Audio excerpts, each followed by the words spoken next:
아유, 우리 애들. 아니, 그냥 그래를 해야지. 오늘 본문은 마태복음 19장 16절에서 30절까지 말씀입니다. 원어 성경으로도 보고 여러 가지로도 우리가 보면서 성경을 제대로 알아야지 제대로 믿을 수 있습니다. 우선 개정개혁으로 제가 읽어드릴게요. 자, 어떤 사람이 주께 와서 이르되 선생님이여 내가 무슨 선한 일을 하여야 영생을 얻으리까? 자, 예수께서 이르시되 어찌하여 선한 일을 내게 묻느냐? 선한 이는 오직 한 분이시니라. 네가 생명에 들어가려면 계명들을 지키라. 이르되 어느 계명이 오니까? 예수께서 이르시되 살인하지 말라, 간음하지 말라, 도둑질하지 말라, 거짓 증언하지 말라, 내 부모를 공경하라, 네 이웃을 내 자신과 같이 사랑하라 하신 것이라. 그 청년이 이르되 이 모든 것은 내가 지키고 있었사온데 아직도 무엇이 부족하니까? 예수께서 이르시되 네가 온전하고자 할진대 가서 네 소유를 팔아 가난한 자들에게 주라. 그리하면 하늘에서 보화가 내게 있으리라. 그리고 와서 나를 따르라 하시니 청년이 재물이 많음으로 이 말씀을 듣고 근심하며 가니라. 자, 예수께서 제자들에게 이르시되 내가 진실로 너희에게 이르노니 부자는 천국에 들어가기 어려우니라. 자, 다시 너희에게 말하노니 낙타가 바늘귀로 들어가는 것이 부자가 하나님의 나라에 들어가는 것보다 쉬우니라 하시니 제자들이 듣고 몹시 놀라 이르되 그렇다면 누가 구원을 얻을 수 있으리까? 자, 예수께서 그들을 보시며 이르시되 사람으로는 할 수 없으나 하나님으로서는 다 하실 수 있느니라. 이에 베드로가 대답하여 이르되 보소서 우리가 모든 것을 버리고 주를 따라 싸운데 그런즉 우리가 무엇을 얻으리까? 자, 예수께서 이르시되 내가 진실로 너희에게 이르노니 세상이 새롭게 되어 인자가 자기 영광의 보좌에 앉을 때 나를 따르는 너희도 12 보좌에 앉아 이스라엘 12지파를 심판하리라. 또 내 이름을 위하여 집이나 형제나 자매나 부모나 자식이나 전토를 벌인 자마다 여러 배를 받고 또 영생을 상속하리라. 그러나 먼저 된 자로서 나중되고 나중된 자로서 먼저 될 자가 많으니라. 지금 이 이야기입니다. 이 본문이 여러 가지 내용들을 가지고 있고, 그 다음에 이제 우리 마지막 절에 먼저 된 자로서 나중되고 나중된 자로서 먼저 된다. 이 얘기만 가지고도 이제 사람들이 여러 가지 얘기를 할 수가 있잖아요. 또 이제 낙타가 바늘귀로 들어가는 게 도대체 무슨 뜻이냐? 뭐 이제 이런 얘기도 해가지고 이제 옛날에 뭐 성에는 예루살렘 성에는 조그만한 뭐 개구멍처럼 있었다. 그 낙타가 이렇게 들어갔다. 무릎을 꿇고 그런 얘기도 이제 사람들이 많이 하고 그랬죠. 근데 이제 그 레퍼런스 찾아보면은 근거가 나온 거가 중세시대 이후에요. 그러니까는 그게 십자군 전쟁 이후로 해서 만들어진 거지 예수님 때는 없었어요. 그 낙타 구멍이 없었어요. 예, 그래서 이제 그거를 뭐 믿거나 말거나 하는데 도대체 그러면 이게 무슨 뜻이냐고 이제 맨 처음에 예수님 당시에 사람들이 히브리하고 아람익 즉 시리아한테 이제 많이 섞였기 때문에, 왜냐면은 그 위에 어디야 사마리아나 이런 시리아하고 섞였잖아요. 그래서 이제 쓰는 언어가 아람맥하고 굉장히 섞여 있어요. 히브리 말이. 근데 둘 다 굉장히 비슷해요. 근데 단어 몇 개가 이제 좀 틀린 것들이 있는데 그 단어들을 어근을 따라 보면은 그 낙타로 왜 표현을 했는가 뭐 이런 것도 이제 사람들이 추정해보고 생각해보는 것도 있어요.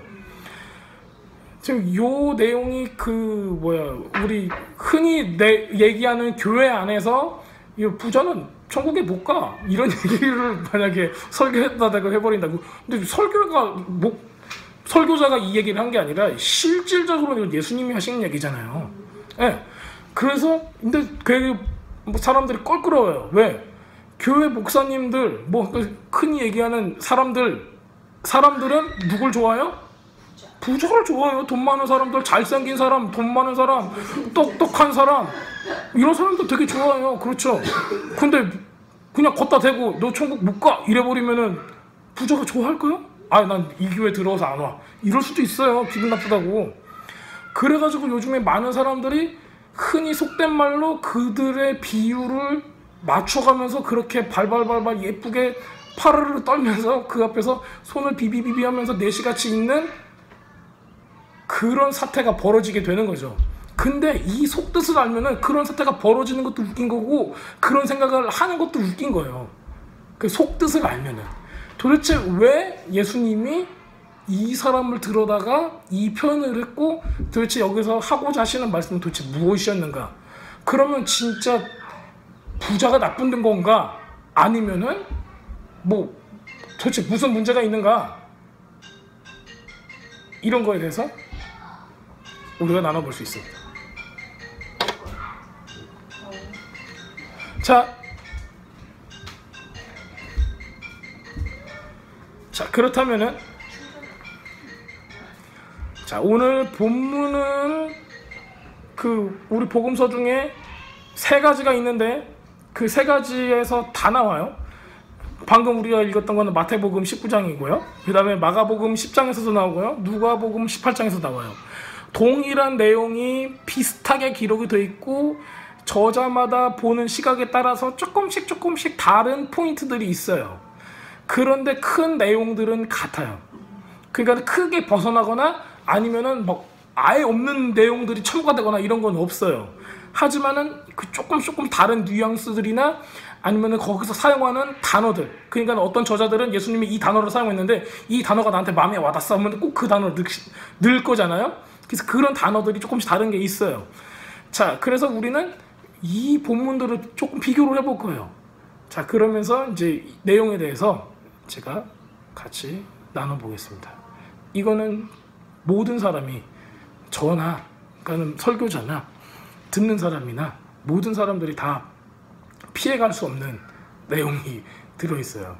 그러니까 여기서 보면은 본문을 보면은 그냥 저 사람이 나쁜 거야 라고 생각할 수 있지만은 그게 아닌 것 같아요. 자, 그러면은 우리가 이 16절 17절에 대해서 좀 볼게요. 자, 16절 17절 마태복음입니다. 어떤 사람이 주께 와서 이르되 선생님이여 내가 무슨 선한 일을 하여야 영생을 얻으리까? 라고 이렇게 물어봤습니다. 17절에 예수님께서 이르시되 선한 일을 어찌하여 선한 일을 내게 묻느냐? 선한 이는 오직 한 분이시니라 라고 말씀을 하십니다. 네가 생명에 들어가려면 계명들을 지키라, 이렇게 말씀하셨어요.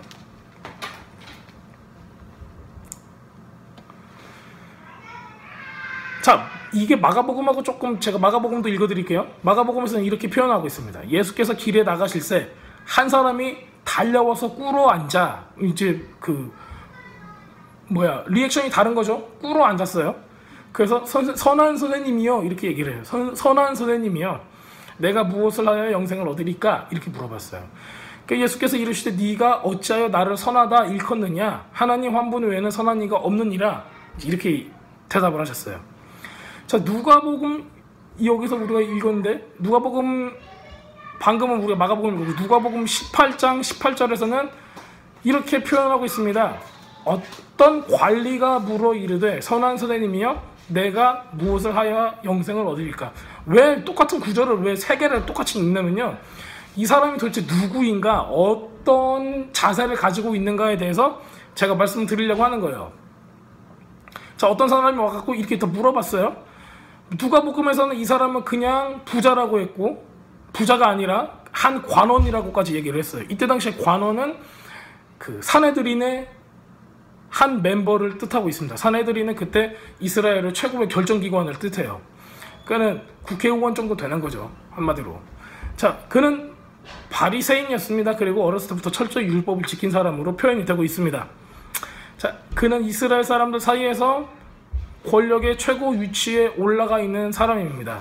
마가복음에서 보면은 그는 달려와 꿇어 앉아 말했다. 자, 이거를 보세요. 요즘에 우리 금배지 다니신 분들이 막말도 많이 하고 갑질도 많이 하시고 이제 그렇게 살고 있는데, 이런 갑질하시는 위치에 있는 사람이 그 선생님이라는 사람 앞에 와서 무릎을 꿇고 물어보는 거예요. 이거 어떻게 하는 거죠?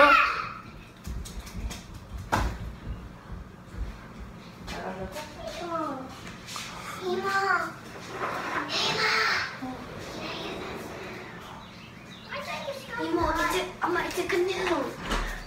Keep let's know. It's a fly.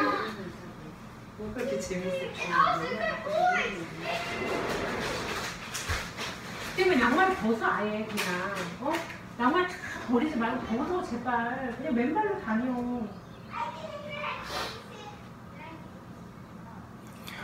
자, 이때 당시에 예수님의 인기는 엄청났습니다. 왜냐면은 뭐 죽은 사람도 살려주고 병든 사람도 낫고 모르는 거 있으면 다 알려주고 뭐 별난 일이 다 있었으니까요. 그래서 그 앞에 무릎 꿇는 거는 뭐 당연한 일이었어요. 근데 이제 지금 바리새인 중에 바리새인 이 사람들은 적대적인 관계였잖아요. 근데 이제 이 사람 같은 경우는 그렇게 예수님을 적대적으로 생각하지 않았다는 것을 보여주고 있어요. 그리고 굉장히 진지해요. 왜냐면은 영생에 대해서 물어본다는 거는 이스라엘 사람들, 그 종교적인 사람들이 가장 갖고 있는 이슈예요. 지금 크리스천들도 지금 어떻게 하면 천국에 갈 수 있을까? 내가 죽으면 천국에 갈 수 있을까? 막 이런 얘기 많이 하잖아요. 조금이라도 진지한 크리스천들은 이런 얘기를 물어보죠. 수련회 가면 물어보듯이, 야, 여러분들 당장이라도 교통사고에 당하면은 천국에 갈 수 있는지 스스로에게 물어보십시오. 이제 이런 말씀 많이 듣잖아요. 그리고 나서 어머 난 아닌 것 같아 하면 막 그 찔림을 받아가지고 좀 감정적으로 자극을 받고 그래요. 근데 이걸 몇 번 받으면은 또 무감각해지죠. 이렇게 해서라도 하나님 만나면 다행인데 아닌 사람도 무감각해져요. 자, 근데 이 사람은 이거에 대해서 굉장히 그 시리어스하게 아주 진지하게 생각을 하고 있는 모습들을 보이고 있습니다. 그리고 종교적인 열심이 있죠. 율법을 다 지켰어, 어렸을 때부터. 자, 이거를 이렇게 원문에서 원어로 보면은 선한 선생님이요, 이렇게 예수님을 지칭을 하고 있어요. 선한 선생님이요. 내가 무슨 선한 일을 해야지 영생을 얻을 수 있나요? 이렇게 물어본 거예요. 뭐 영생하면은 우리가 뭐 말을 많이 할 필요도 없어요. 모든 사람이 다 갖고 싶어하는 거죠. 사이보그로 만들어서라도, 뭐 냉동인간이 돼서라도, 아니면 유전자 공학으로 돼지한테 장기를 만들어가지고 나한테 다시 바꿔서 단다 할지라도 오래 건강하게 살고 싶은 거는, 그리고 할 수 있다면 영원히 사는 것도 좋은 걸 가지면서,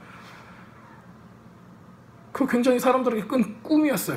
이게 오래전부터 있었던 꿈이었어요. 참, 전도서에는 이렇게 나와 있습니다. 전도서 3장 11절에는 하나님께서 사람의 마음속에 영원을 사모하는 마음을 주셨다, 이렇게 나와 있어요. 근데 이게 비단 오래 산다는 의미가 아니에요. 영원을 사모한다는 말은 영원히 누구예요? 영원을 사모한다는 게, 그게 시공을 그냥 초월한 어떤, 그냥 내가 오래 산다는 뜻이 아니라 하나님을 뜻하는 거예요. 근데 이제 우리는 그거를 나의 어떤 이 사모하는 이 마음이 어디로 가는가를 모르는 거예요. 그래서 이거를 다른 걸로 채우는 거죠. 자, 이거는 뭐 지금 철학 시간이 아니니까 이런 얘기를 이만큼만 하고, 자, 그래서 그는 선한 선생님이여 하고 와가지고 선한 사람한테 선한 일을 배워서 그 선으로 영생에 도달해보겠다 하는 마음으로 지금 예수님한테 온 거죠.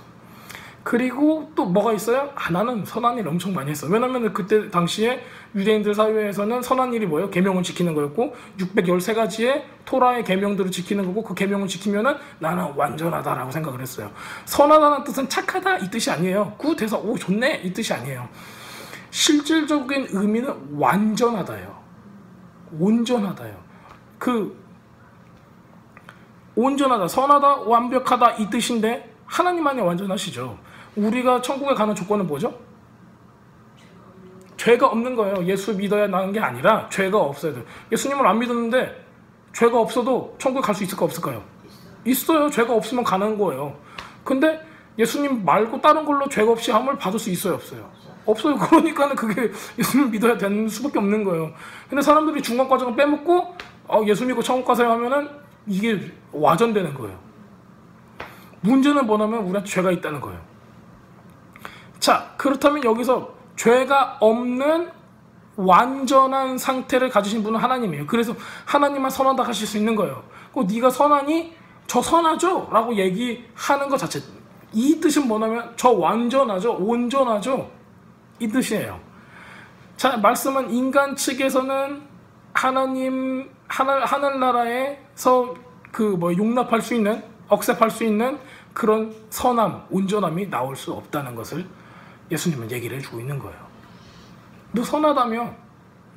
그 부자 관원은 얘기를 하죠. 저 이 정도 선한 사람인데 얼마나 더 어떻게 선해야지 영생을 얻을 수 있을까요? 속으로는 이랬겠죠. 너 정도면 되지. 그 정도 받았으면 좋았을 거예요. 근데 예수님은 그 얘기 안 해줘. 왜 선하다고 하니?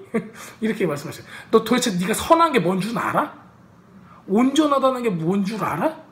이제 자꾸 되묻는 거예요.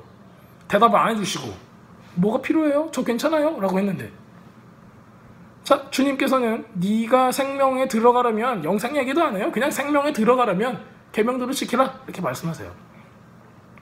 자, 이 말씀은 구약의 율법의 내용을 반복하신 거. 우리는 배웠죠.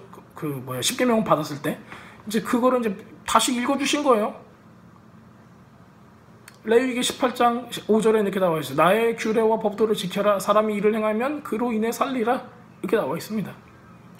근데 십계명 지킨다고 우리가 영생을 얻을 수 있어요? 그건 아니겠죠. 자, 계명들은 뭘 해요? 우리를 죄악을 깨닫게 만들고, 그래서 예수님께로 인도하기 때문에 계명은 우리가 알고 지켜야 돼요. 자, 그래서 예수님께서는 신기하게 이 계명들을 열거를 해주세요. 그것도 5계명에서 10계명까지. 그 다음에 이거 다 지켜, 그렇게 말씀하시죠. 그랬더니 그 청년은 자신 있게 대답하죠. 저 어렸을 때 다 지켰던 거예요. 자, 이제 다시 마가복음으로 돌아가겠습니다. 마가복음 10장 21절을 보면은 예수께서 그를 보시고 사랑하사 가라사대 너한테 오히려 한 가지 부족한 것이 있으니 가서 네 있는 것을 다 팔아 가난한 자들을 주라. 그리하면 하늘에서 보화가 내게 있으리라. 그리고 와서 나를 쫓으라 하시니, 그 사람은 재물이 많은 거로 이 말씀을 인하여 슬픈 기색을 띠고 근심하며 가니라. 돌아가 버렸어요. 자, 이런 사람한테 굉장히 진지하게 물어보고 이런 자기의 선함을 이렇게 드러내고 싶어하는 사람인데, 예수님께서는 야, 네가 가진 소유를 다 팔아가지고 가난한 사람들 나눠주고 나를 따르라, 이렇게 얘기를 하시는 거예요. 마태복음에 나를 따르라 나와 있죠. 나를 따르라, Follow me 하고 나와 있어요. 자, 이게 무슨 뜻일까요? 예수님께서 나열하신 것은 5계명에서 10계명이라고 제가 말씀드렸죠. 이거는 사람을 사랑하는 계명이에요. 이 부자관원은 어려서부터 사람들 사이에서 이런 체데카, 자선하는 것부터 해가지고 굉장히 좋은 일을 많이 해서 살았을 거고 덕망이 높았을 거예요. 사람들한테 존경받는 이런 사람이 됐을 거고, 그렇기 때문에 사내들인의 그런 높은 위치까지 올라갔을 거예요. 굉장히 멋진 사람이죠. 인기 만점인 사람이에요. 자, 그 사람한테는 뭐가 부족했을까요? 뭐가 부족했을까요? 그러니까 예수님께서 방금 계명을 나열하시는데 5계명에서 10계명까지만 나열하세요. 그러면 1계명에서 4계명까지는 나열을 안 하시잖아요. 부족한 거니까 나열 안 하시는 거예요. 자, 1에서 4계명, 즉 하나님을 사랑하는 계명을 나열하지 않으셨어요. 왜? 그렇게 못하니까. 자, 왜냐면은 그는 자신의 돈을 더 사랑하고 있었기 때문이죠. 그에게 돈은 우상이 되었고 자신을 만족시키고 자신에게 가장 큰 자랑이 되었어요. 그걸로 인해서 자기는 기뻤어요. 뭘 얼마나 가지고 있었는가는 몰라요. 하지만은 옛날의 부자들은 엄청 부자였어요. 한 도시를 흉년이 들어도 10년은 먹여 살릴 수 있을 만큼 굉장히 큰 부자였어요. 자, 진정한 율법을 지킨다는 것은 하나님을 사랑하고 이웃을 사랑하는 것입니다. 자, 만약에 네가 정말, 예수님께서 청년한테, 부자 관원한테 네가 정말 율법을 올바로 지켰다면 어떻게 돼야겠어요, 진짜? 사도 바울은 뭐라고 고백하죠? 사도 바울도 이 사람하고 굉장히 비슷하죠. 바리새인 중에 바리새인이고 어렸을 때부터 율법을 엄청 배웠고 자기가 지키지 않은 게 없고 엄청 의로웠어요. 이 사람도 힐렐 학파의 수제자였어요. 가말리아. 자, 사도 바울의 고백은 내가 가지고 있는 이 세상의 모든 소유는 진짜 하나님 앞에서는 배설물로 내가 여기노라. 내 지식과 내 소유, 모든 소유 다 배설물로 여기노라, 이렇게 얘기를 했잖아요. 자, 우리도 지금 이렇게 생각하고 있나요? 우리가 가진 모든 것이 하나님 앞에서 배설물로 여겨지나요? 배설물이라고 그래서 배설물로 썼지 실제로는 똥이잖아요. 똥. 자, 이렇게 여길 수 있는 사람이 있나요? 자, 때로가 자주 우리의 소유가 우리의 우상이 되기도 하죠. 돈이 여러분의 우상이 되기도 하고 자식이 우상이 되기도 합니다.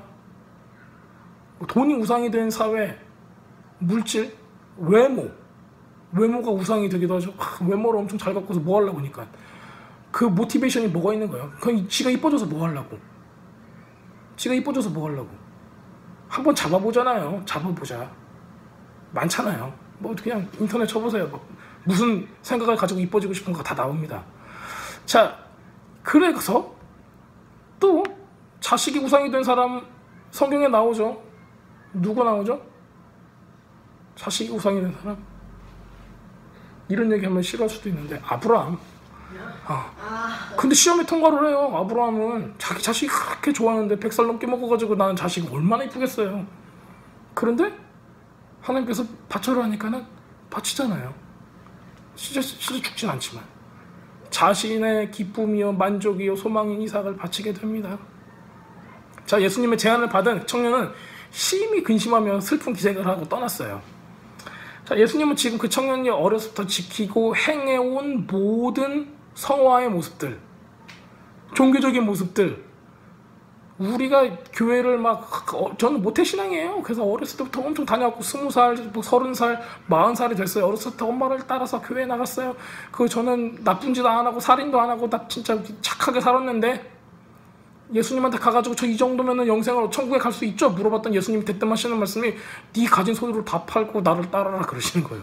그랬더니 내가 좀 많거든요. 그건 못하겠어요. 해버렸어요.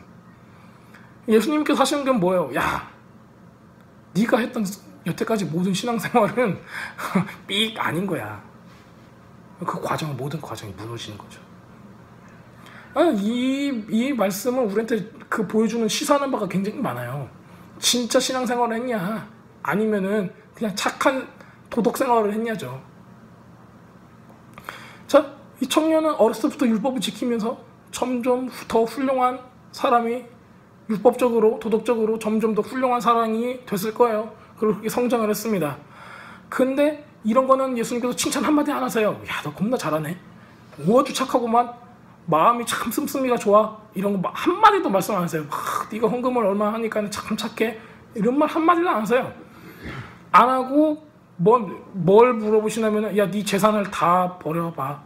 이렇게 요구를 하시는 거예요. 지금 네 가진 거 다 해봐.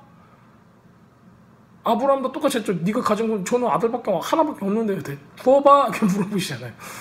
그걸 요구를 하시는 거예요. 그러니까 청년은 예수님은 간파하신 거죠. 청년이 갖고 있는 하나님에 대한 사랑은 진짜 사랑일까 하니까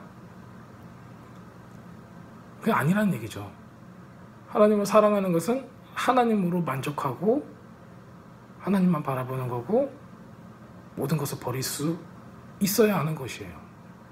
자, 버리지 않으면 무슨 일이 일어나요? 그게 우상이 돼요. 우리가 죄 가운데 계속 있을 수밖에 없어요. 그래서 지옥으로 이끄는 거예요. 근데 하나님께서 네 돈이 그렇게 필요해가 좀 달라고 하시겠어요? 안 그래요. 죄 없이 하기 위해서 달라고 하시는 거예요. 왜냐면 네가 계속 그거 갖고 있으면 죄로 인해서 죽게 되니까 지옥밖에 더 가니까. 지옥은 엄청 가까운 데 있습니다. 죽으면은 영원한 생명에 들어갑니까? 이렇게 물어봤잖아요. 반대가 뭐예요? 영원한 형벌, 영원한 지옥에 들어갑니까? 영원이에요. 영원. 사람은 창조될 때부터 하나님의 형상대로 하나님의 영을 가지고 창조됐기 때문에 영원히 살아요. 근데 그게 하나님하고 사냐 아니면 지옥에서 사냐 둘 중에 하나입니다. 짧은 인생 3년을 살아도 신나게 재밌게 사시겠습니까? 아니면은 주님과 사시겠습니까? 둘 중에 하나를 선택하는 거는 다 본인 몫이에요. 자, 이렇게 우상이 되어서 우리가 죽을 수도 있어요. 우리는 어떤 길을 택하는가? 이거는 자기 부인이 마이 와이프가 아니라 자기를 부인한다는 거예요. 디나이 한다는 거예요. 스스로 죽이는 걸 뜻해요. 야, 네 가진 거 다 팔아서 가난한 사람 나눠줄 수 있니? 이거는 뭘 뜻해요? 아, 너 자살할 수 있니? 똑같은 거예요. 뭐 독일에서도 사업가 하나가 자기 주식이 3천만 불로 떨어졌대요. 그래서 자살했어요. 근데 만약에 제가 3천만 불 있으면 자살이 아니라 파티를 열었을 거예요. 그만큼 다른 거죠. 그냥 다른 세계에 살고 있는 거예요. 자, 세상적으로 볼 때는 완전히 미친 짓이죠. 왜 내 재산을 팔아서 다른 사람한테 나눠줘요. 자, 이것을 먼저 행하신 분은 누구예요? 예수와께서 먼저 행하셨어요. 하나님의 위치를 버리고 내려오셨어요. 또 죽으셨어요. 또 그래가지고. 근데 우리는 우리 손 안에 있는 것조차도 놓기 싫어요. 아깝고.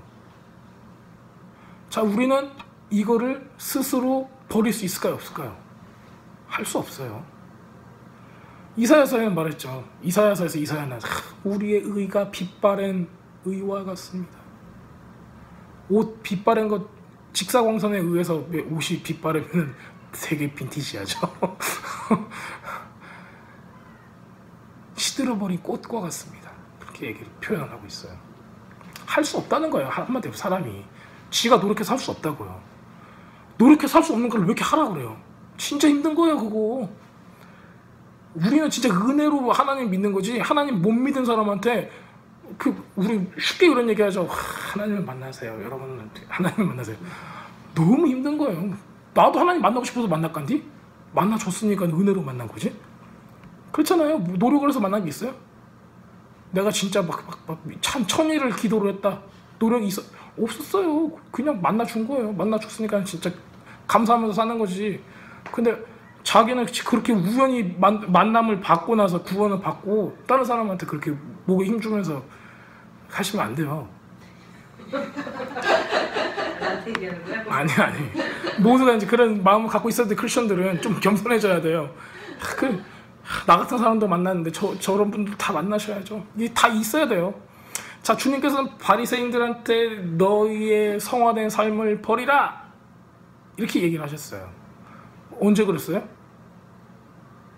맨날 그랬죠. 본회개는 해야 된다고. 네가 갖고 있는 거룩이, 네가 갖고 있는 계명 지키는 게 아무 소용이 없어. 네가 지금 잘난 체 하는 거 아무 소용이 없어. 네가 돈이 많아서 어떡하려고 아무 소용이 없어.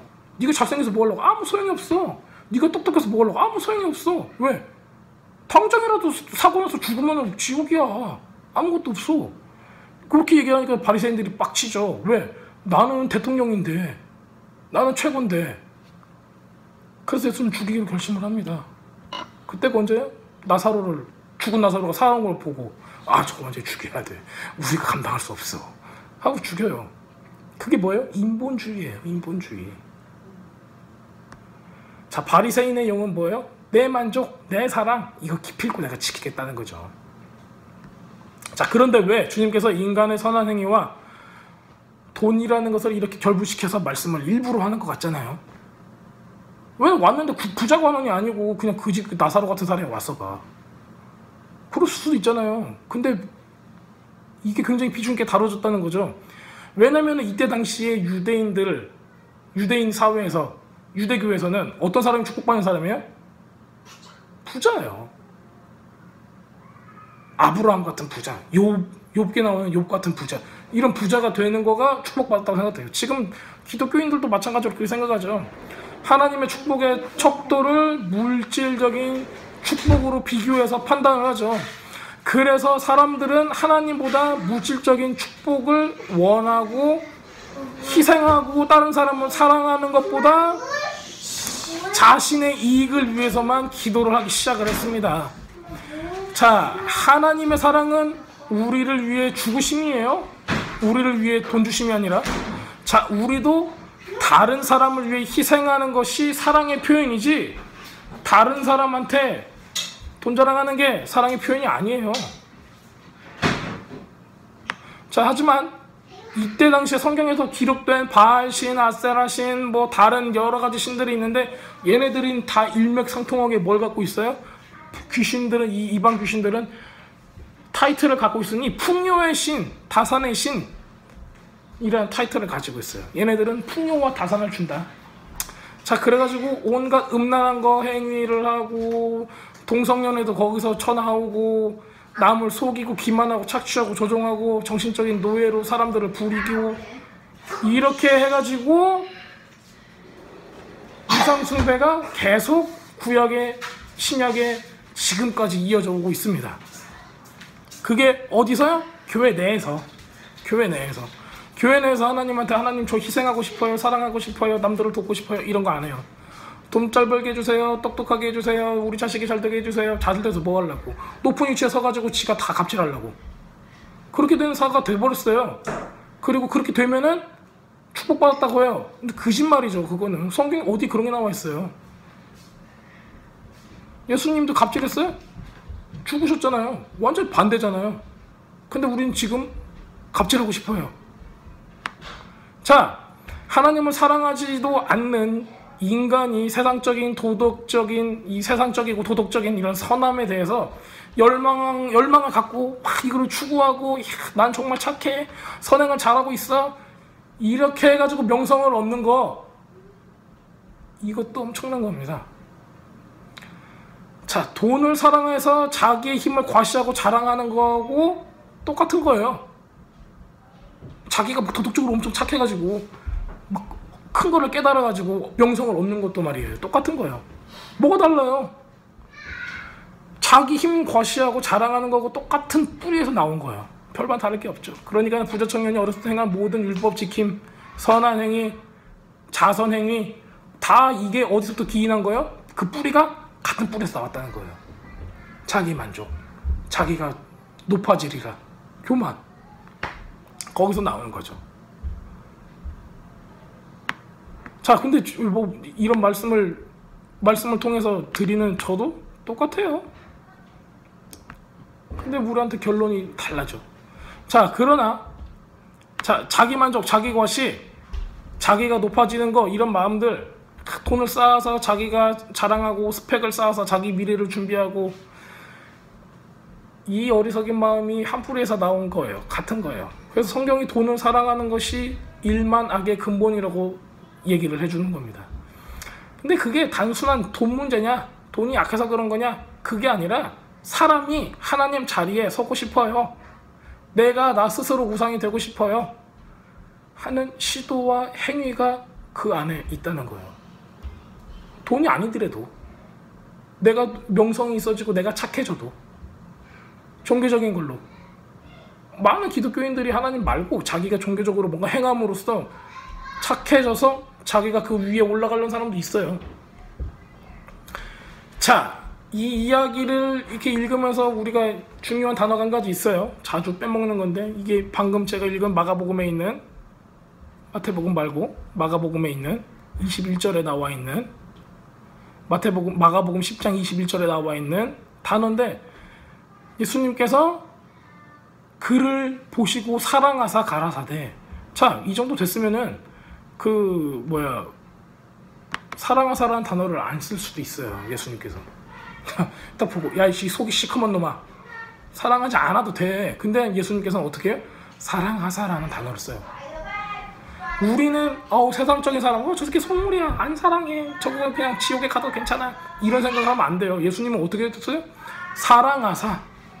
사랑하사라는 단어를 일부러 꼭 넣었어요. 그래서 마가복음 이거 보고 이야 하고 그 단어를 꼭 쓴 거예요. 마태복음은 다 사랑한 거지 하고 그냥 마태는 그냥 넘어가는 거고. 자, 예수님께서 그 부자 청년을 사랑했다는 거가 여기서 굉장히 강조가 됩니다. 그런데 예수님의 사랑이 어떻게 표현됐죠? 그의 행위 자체가 자신을 위한 행위였어요. 그러니까는 뭐라 그러지 이거? 뭐라 그러죠? 맨날 찬송이가 위선자 막 이러잖아. 위선자. 이 위선인 것을 폭로시켜 버렸다는 거예요. 사람들 앞에서. 그러니까 예수님께서 자기를 나 다 지켰어요, 칭찬해 줄 줄 알았는데, 너 네 전재산 팔아주고 나 따라와 그랬는데 못하는 걸 요구하시잖아요. 이걸 통해서 한마디로 말해서 창피를 당한 거죠. 그것도 못하는데 뭐 따라오려고 그래? 그렇게 하는 거죠. 근데 이게 예수님의 사랑이었어요. 왜? 네 약점, 니한테 해결되지 않은 문제가 이거야 라고 보여주시는 거예요. 이걸 해결하면 이 사람 어떻게 되겠어요? 이걸 해결하면 이 사람은 다시 하나님 만날 수 있는 거예요. 몰라줘 이 사람 이름이 뭔가. 이 사람은 우리가 될 수도 있는 거고 나중에 바울이 이 사람이 될 수도 있는 거예요. 자, 따라서 우리는 이 부자 청년 이야기에서 가진 소유를 다 팔아서 가난한 사람에게 나눠주는 것이 진짜 선이다 라는 이 어줍지 않은 윤리를 받으시면 안 돼요. 그게 문제가 아니라는 거예요. 네 처자들 팔아가지고 가난한 사람 나눠줘야 돼, 이 정도 돼야 돼, 이 문제가 아니라는 거예요. 자, 여기서 얘기하는 거는, 이야기는 너희들이 절대 스스로 선한 거 온전해질 수 없어. 선함은 없어 너희들은 스스로. 그러니까는 무엇을 행하여 영생을 얻을 수 있습니까? 라는 질문을 조차도 하지 마라. 자동차로 그러면 자동차로 올라. 빨리. 일로 와. 스티븐, 일로 와. 빨리 와. 이런 질문조차도 필요가 없다는 거죠. 자, 우리가 그러한 자라는 것을 폭로해버리시는 것이 예수님의 사랑입니까? 자, 그러면 우리가 어떻게 해야 됩니까?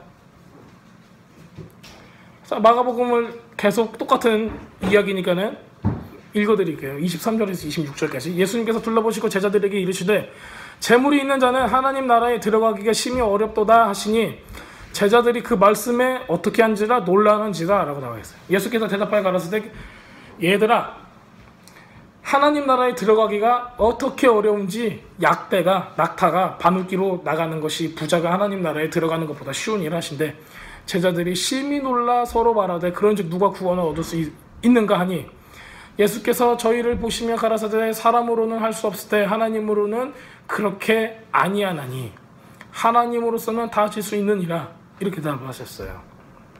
자, 그렇다면 우리가 이제 다시 생각해봐야 되는 개념이 있어요. 성경에서 말하는 부자의 개념이 다시 우리한테 와야 돼요.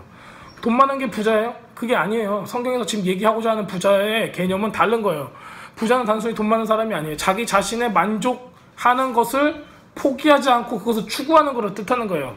자, 우리 이런 거 있죠. 다 돈이 많아야 부자냐? 행복해야 부자지. 뭘로 인해서 행복하고 뭘로 인해서 내 마음이 부유해질 수 있다면 그 사람이 부자인 거예요.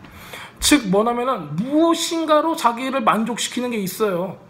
많은 세상의 사람들이 뭐 성적으로 미쳐버려가지고 성적으로 만족을 하고 돈에 미쳐서 돈으로 만족을 하고 학업으로 자기 어떤 학업적인 성취로 자기 만족을 하고 사업에 어떤 성공으로 해서 자기 만족을 하고 여러 가지 만족하는 게 있어요. 애들은 그냥 게임으로도 만족할 수 있어요. 자기가 게임을 열심히 해가지고 엄청난 만족을 누렸어요. 뭐 중국에서는 3일 잠 안 자고 PC방에서 게임하다 하반신마비가 된 사람도 있고 옛날에 한 2000년도인가에서는 며칠 또 밤새가지고 PC방에서 게임하다가 죽은 애도 있고 그러는데 이걸로 인해서 자기가 만족을 받는 거예요. 이걸 해서. 근데 여러분들은 무엇을 해서 만족을 하냐고요. 만족을 하는 거 자체가 뭐예요? 부자가 된다는 거예요. 하나님 말고 다른 걸로 만족하는 거 자체가. 자, 이것은 바로 자기 자신이 우상이 되는 거고 자신을 하나님의 자리에 올려놓고 자신이라는 우상을 반짝반짝 빛나게 막 딱 꺼내는 거죠. 나 멋있지 막 하면서. 자, 그러니까 쉽게 말해서 이 세상의 모든 사람은 다 부자인 거예요. 하나도 빠져나갈 방법이 없어요. 제가 공부를 왜 해요? 그렇잖아요. 저희 아버지도 죄송합니다. 저희 아버지도 저한테 그래요. 야, 네가 공부를 열심히 해갖고 무슨 학위도 받고 큰 교회 목사가 됐으면 좋겠구나. 그렇게 되면 안 돼요. 아버지니까 세상적으로 염려하는 거 가능하죠. 여러분도 자식이 네가 훌륭한 사람이 돼서 어떻게 해갖고 큰 사람이 됐으면 좋겠구나.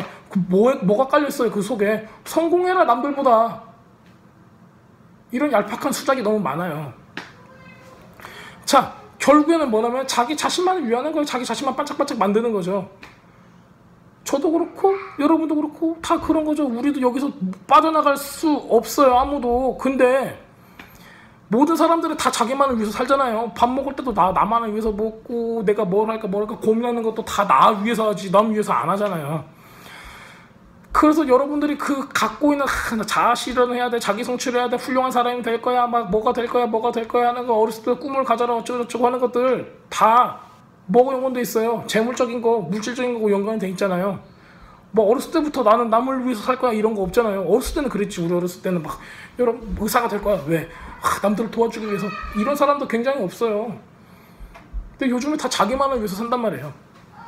이때 당시에도 그랬고. 자, 다 이것들을 돈이나 재물나 이걸로 그냥 추적해가지고 상징해서 예수님이 이걸 보여주는 거예요. 그러니까는 그 사람들을 부자라고 하는 거죠. 자, 그러면은 저도 부자인 거고 여러분도 다 부자인 거예요. 왜? 나 자신을 위해서 살고 있으니까 부자인 거예요. 나 자신이 하는 것을 위해서 만족하니까 부자인 거예요. 다 마음은 부자잖아. 우리 다 그래요. 자, 그런데 이게 뭐 잘못됐어요? 다 그런 거 아닌가요? 자아실현 하는 게 뭐가 나빠요? 이건 말도 안 되는 소리 하지 마세요. 할 수가 있어요. 예수님한테 대고 우리가 지금.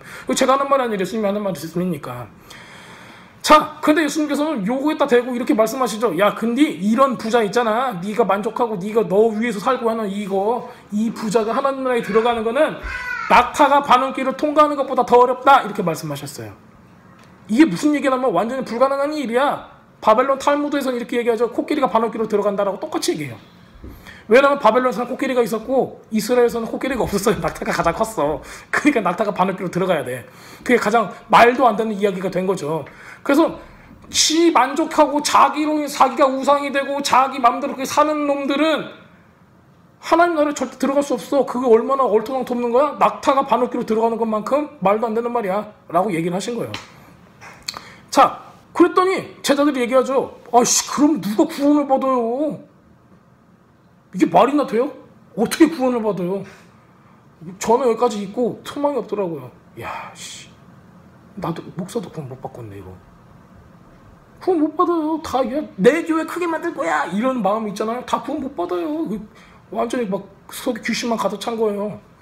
자, 근데 제자들이 막 웅성거리죠. 우우우 어떻게 하면서. 자, 그 말은 모든 인간이 다 부자인데 그럼에도 아무도 천국에 못 들어가겠네 말도 안 돼 하는 얘기예요. 자, 맞습니다. 이 세상에 누구도 스스로의 힘으로 가난한 사람, 부자 말고 가난한 사람. 성경에서 뭐라고 해요? 심령이 가난한 자는 복이 있나니. 뭐가 누구 거야? 천국이 저희 것이며 그랬어요. 스스로 가난해질 수 있을까요? 가난하다는 뜻이 돈이 없다는 뜻이 아니에요. 마음이 가난하다는 거예요. 가난하다는 건 뭐냐면은 만족을 못했어. 뭔가로 인해서 만족을 못하고 뭐가 필요해. 근데 그게 필요한데 어디서 찾아요? 그 필요를, 그 만족을 어디서 찾아요? 하나님으로 찾는 거예요. 근데 여러분이 그 필요가 마음속에 있고 만족하지 못하는 게 있는데 그거를 좋은 거를 사고 많은 걸 갖고 내가 어떤 학업적인 성취를 하고 일을 성취를 하고 아니면 재밌는 거를 하고 있다고 해가지고 그거를 잊어먹는 거가 만족이 아니에요. 그냥 잊어먹는 거예요. 멍청해서 잊어먹는 거. 고민하기 싫어. 그냥 이걸로 인해서 나 만족하고 싶고 그냥 멍청해서 그런 거예요. 소새끼같이 지옥에 가는 거 뻔한데 알면서도 그러고 사는 거예요. 근데 제자들이 웅성웅성 거리죠. 어떻게 그래요? 세상에 누구도 스스로의 힘으로 가산할 수가 없어요. 스스로 의에 줄이고 목마른 자가 될 수 없습니다. 우리는 노력해서 예수님을 못 만나죠. 제 주위에 친구들도 있었어요. 저도 모태신앙했는데 어렸을 때부터 초등부, 유치부 막 다 다녔던 친구들 지금 교회 안 다니는 사람 많아요. 왜? 근데 그 친구들은 얘기를 했어요. 야, 어떻게 하나님을 만나냐? 제가 하나님 성령님 만나고 하나님 만났다고 하니까 어떻게 만나? 그게 뭐 어떻게 가능이나 한 거야? 저한테 물어봤어요. 그리고 수련회 따라가지고 오고 막 그랬어요. 저희 다른 교회 다니는데 저희 교회 수련회 온다고. 거기에 뭐라도 큰 거라도 있는 줄 알고. 없어요. 근데 우린 쉽게 얘기하죠. 하나님 만나세요라고. 그게 솔루션인 것 같이. 그게 조언해주지만은 어떤 사람도 지가 만나고 싶다고 만나줄 수 있는 게 아니에요. 그러니까 얼마나 답답해요. 나만 답답해요? 목사도 답답하고 만나야 한다는 걸 아는데도 못 만난 사람도 얼마나 답답해요. 그래서 아무도 천국에 못 들어가요. 어떤 사람 들어갈 수 있어요? 예수님이 찾아가야 돼요. 이른 양 비유 아시죠? 이른 양 비유는 예수님이 찾아간 거예요. 양이 예수님 찾아온 게 아니라고요. 그럼 찾아달라고 계속 웅웅 울어야 돼요. 양이 뭐 했을까요? 쥐가 길을 잊어먹어가지고 철푸덕 앉아가지고 뭐 울었어요. 목자님 찾아주세요 하고. 그것밖에 할 도리가 없어요. 근데 그거를 안 해. 그걸 안 하고 야 여기는 좋은 초장이야 라고 생각을 하고 막 사막에서 막 모래 막 푹푹푹 먹으면서 스스로 만족하고 그 정신병자가 된 그런 양처럼 사는 거예요. 그러면 안 된다고요. 자, 그러면 어떻게 해야 됩니까? 그거에 대한 답이 27절에 있습니다. 사람으로 할 수 없어도 하나님으로서 다 할 수 있다라고 예수님께서 대답을 하고 있죠. 이게 우리 스스로를 부정해버리는 거예요. 자아를. 야, 난 못해. 나는 죄인이야. 라고 해야지 하나님의 은혜가 나한테 올 수 있다는 거예요. 근데 우리는 보통 이걸 안 해요. 난 죄인이라고 인정을 못해. 난 이 정도 훌륭한 사람이다라고 얘기를 하지. 그러니까는 양이 앉아가지고 하나님 도와주세요, 예수님 도와주세요 라고 울질 않아요. 나 이 정도면 똑똑하죠 라고 얘기를 하는 거죠. 자, 그랬더니 베드로가 이렇게 얘기를 합니다. 베드로 되게 재밌어요. 여기서 베드로 주는 글을 쓰시오 이거 고백하고 네 반석이다 이런 얘기까지 하는데, 여기서 베드로가 진짜 뻥쩍게 나와요. 베드로가 그랬더니 베드로는 그지잖아요. 한마디로 어부니까 돈 하나도 없잖아요. 돈 없는 베드로가 이렇게 얘기해줘. 저는 다 버리고 주님을 따랐습니다. 으쓱 하는 거예요. 저는 다 버리고 주님을 따랐어요. 어머니도 버리고 자식들도 버리고 마누라도 버리고 다 버리고 따랐어요. 배도 버렸어요. 그러면서 얘기해줘. 주님, 저 청년은 자기 소유를 버릴 수 없다고 주님을 떠났는데 우리는 어떤가요? 다 물어보는 거예요. 얼마나 으쓱하겠어요. 난 다 버렸는데 가진 것도 없으니까 버렸지. 지가 뭐 있었으면 버렸겠어? 지도 아무것도 못하는데. 자, 우리는 모든 걸 버리고 주님을 쫓지 않았습니까? 우리에게는 어떤 상이 있나요? 이렇게 물어보는 거예요. 마태복음 19장 한번 막 베드로 질문이 아주 자세하게 쪼르륵 나와 있어요. 얼마나 주실 건가? 저거 부자 가난은 못했는데 나한테는 얼마나 주실 건가 얘기를 하죠. 마태복음 19장 27절에 나와 있습니다. 이에 베드로가 대답하여 가로되 보소서 우리가 모든 것을 버리고 주를 쫓았사오니 그런즉 우리가 무엇을 얻으리까? 베드로 생각에 뭐 있어요? 와, 우리는 뭐 얻을 수 있어요? 영생보다 더 대단한 거 얻을 수 있겠네. 자, 내가 무엇을 얻기 위해 내 모든 것을 버리는 것이 뭐라고 제가 말씀드렸죠? 이거? 그게 바로 탐심이에요. 그게 우상숭배고 그게 죄예요. 그게 악이고 그것이 바로 부자가 되는 길이에요. 자, 여러분들이 원하는 것을 뭘 주고 사죠? 돈 주고 사잖아요. 나 지금 좋은 보석을 사고 싶어. 뭘 주고 사요? 돈 주고 사는 거예요.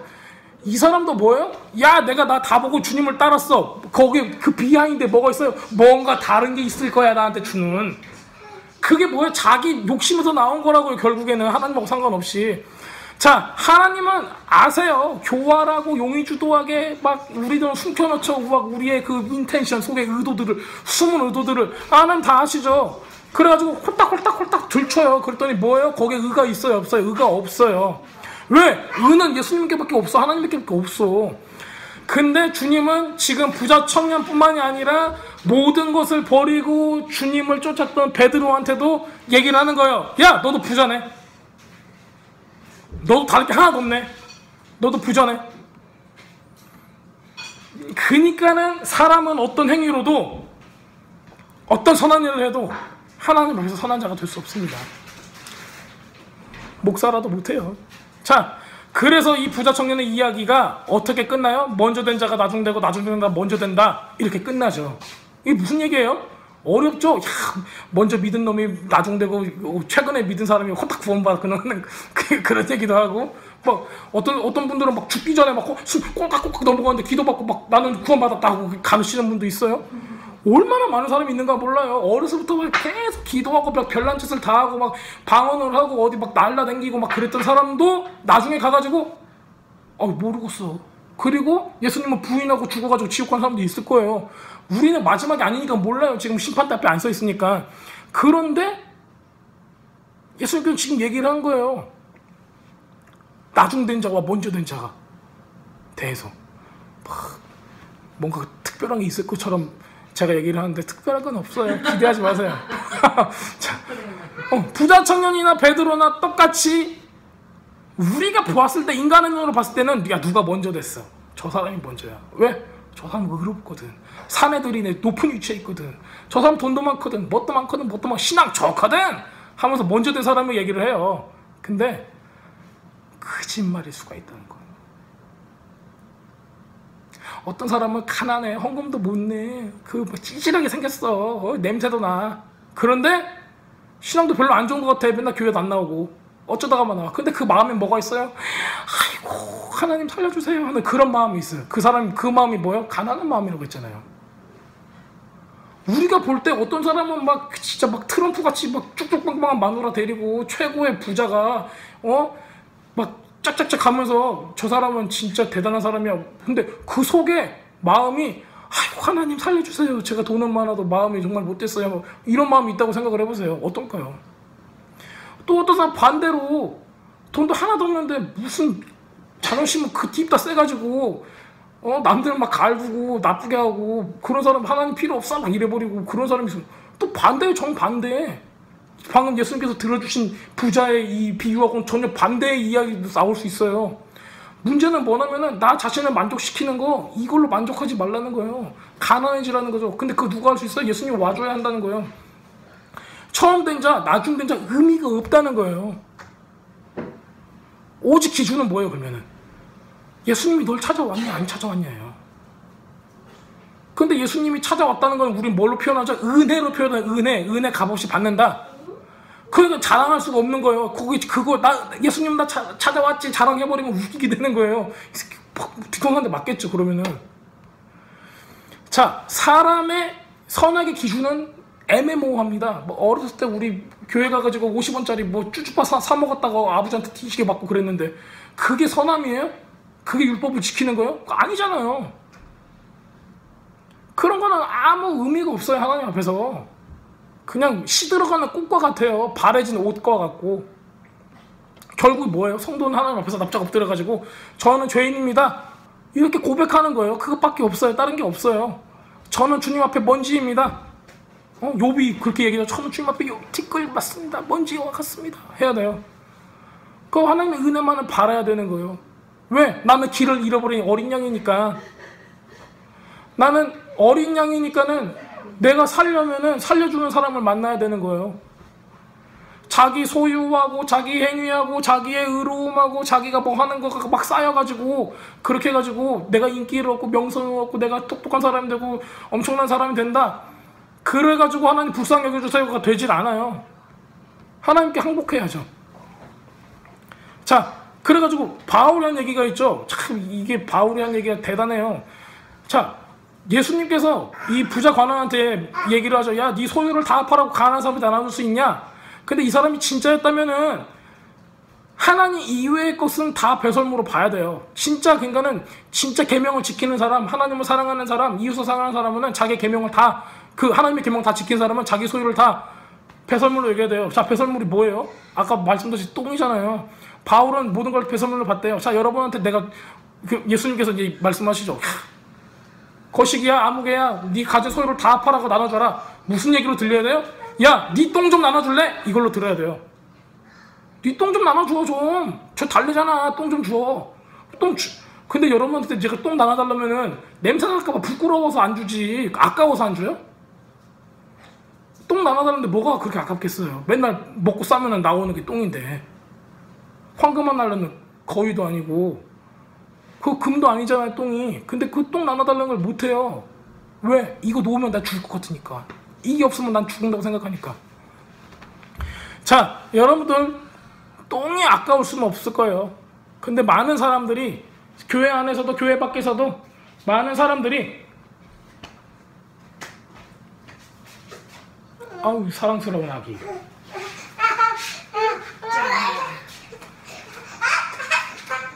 자신의 소유와 가치를 얻기 위해서 예수님을 이용하려고 합니다. 자, 이게 왜 마지막에 제가 설교를 마치는 것 가운데 이 얘기를 하냐면은 이 본문 마태복음과 마가복음 누가복음이 있다고 했는데 마가복음 본문이 딱 있고 마가복음 본문이 끝난 뒤에 딱 3절 후에 무슨 일이 일어나냐면은 마가복음 10장 35절에 원래 그 본문이 끝나고 딱 3절 후에 쓰여진 본문이에요. 이거는 둘이서 싸워요. 누가 크냐 하고 예수님 앞에서 누가 영의정할래 누가 좌의정할래 그거 하고 싸워요. 그러니까 다른 제자들이 야호 나도 거기에 껴줘 막 이제 그러는 거죠. 그 제자들은 이때 당시에도 뭐였어요? 부자였어요. 마음이 내 마음은 부자였어요. 그래가지고 이 레슨을 받고 나서도 이게 무슨 말인가 못 알아듣고 그 다다음 절에 싸우는 거예요. 내가 더 높은 위치에 올라가겠다 하고 왜냐면 바로 그 전에 예수님께서 무슨 말씀하세요? 야, 너 갖고 있는 거 다 배가 될 거고, 배라는 거는 쉽이 아니라 멀티플라이 되는 거예요. 네가 뭐 100불을 줬으면은 막 억만 불이 될 거고 이런 얘기예요. 그러고 나서 네가 이스라엘 12지파를 심판하니라 이런 말씀하시잖아요. 그러니까는 사람들이 인간적으로 이걸 생각을 하는 거죠. 야, 나 엄청 높은 위치에 올라갈 거야. 12지파가 뭘 뜻해요? 하나님 나라 전체잖아요. 네가 심판하겠다 그러잖아요. 인간적으로만 생각을 하는 거예요. 자기 높은 위치로만 올라간다고 생각을 하는 거예요. 자, 이렇게 우리는 하나님 앞에서 생색을 내죠. 저 이 정도면 잘했죠. 이 정도면 신앙생활 훌륭하죠. 자, 이러고 나면은 하나님 저를 12지파를 심판할 만한 엄청난 위치로 저를 올려주실 거죠. 그렇게 되질 않습니다. 여기서는 돈이요 재물이라고 얘기했지만은 실질적으로는 뭐냐면은 우리 안에 들어있는 만족과 우리 안에 들어있는 우상입니다. 나를 사랑함. 자, 그래가지고 우리가 인기가 많고 명성이 많다, 아니면은 청렴하다, 청빈하다, 돈이 없냐, 많네, 저 사람은 청렴하니 사니 참 멋있어, 이거는 아무 문제가 안 되는 거예요. 여러분들이 막 돈이 막 거시기 뭐야, 트럼프 형님처럼 막 엄청 많아도 그 마음 가운데 가난함이 있으면 가난한 거예요. 하나님께서 보시는 사람이 되는 거예요. 근데 여러분들 쥐뿔도 가진 거 없으면서 마음만 부자인 사람이 있어요. 자기 막 스스로 잘난 사람, 이런 사람 하나님 앞에 갈 수가 없어요. 그러니까는 겉모습으로 보는 부자를 얘기하는 게 아니에요. 물질적인 부자를 보는 게 아니에요. 마음의 부자를 지금 보는 거예요. 마음의 부자는 하나님이 필요 없거든요. 자, 우리는 이렇게 약한 자들입니다. 그래서 우리는 가난한 자의 마음을 가지고 그 자리로 가야 한다는 것입니다. 예수님께서는 그 부자 청년을, 그 부자 관원을 사랑했기 때문에 이거를 폭로해 주는 거예요. 알으라고. 지금도 예수님께서 우리를 사랑하기 때문에 우리한테 이거를 알려주시는 겁니다. 예수님만이 생명이고 예수님만이 보아입니다. 그래서 예수님께서 여기 본문에 보면은 이 말씀을 하시죠. 이렇게 팔고 네 소유를 팔아 가난한 자를 나눠주라. 그리하면 하늘에서 보화가 네게 있으리니, 이렇게 말씀하시죠. 그리고 와서 나를 따르라. 그러면은 하늘에서의 보화는 뭘까요? 하늘에서의 보화. 하늘에서 보화는 뭐죠? 자기 소유를 다 팔아가지고 나눠줬어. 그리고 주시는 게 하늘의 보화래. 억울하겠죠. 억울해. 난 당장 있는 게 좋지 뭐 하늘의 보화까지. 그 우리 옛날에 어렸을 때 들으면은 뭐 개털 모자 쓰고 뭐 얼마나 영혼을 몇 명 구령하면은 뭐 황금 다이아몬드 모자 주고 뭐 이런 데잖아요. 그런 말 듣지도 마세요. 그런 말 말고 진짜 보화는 뭐예요? 예수님께서 주신다는 하늘의 보화가 있다면 예수님인 거예요. 내가 너의 만족이 되리라 해요. 그래가지고 천국과 예수님은 여러분들이 포인트 적립으로 여러분들이 착한 일 하고 막 뭐 한다고 해가지고 우리 막 가면 2%씩 적립해줄게 막 그래서 뭐 이거 도장 찍어줄게 그러면 10개 하면은 피자가 한 판에 공짜야 막 이러듯이 그렇게 받는 상품이 아니에요. 잘하려고 하지 마세요. 가난해져야 돼요. 마음이. 그래서 진정한 하늘의 보화는 예수님입니다. 자, 오늘 설교를 마치겠습니다. 기도하겠습니다.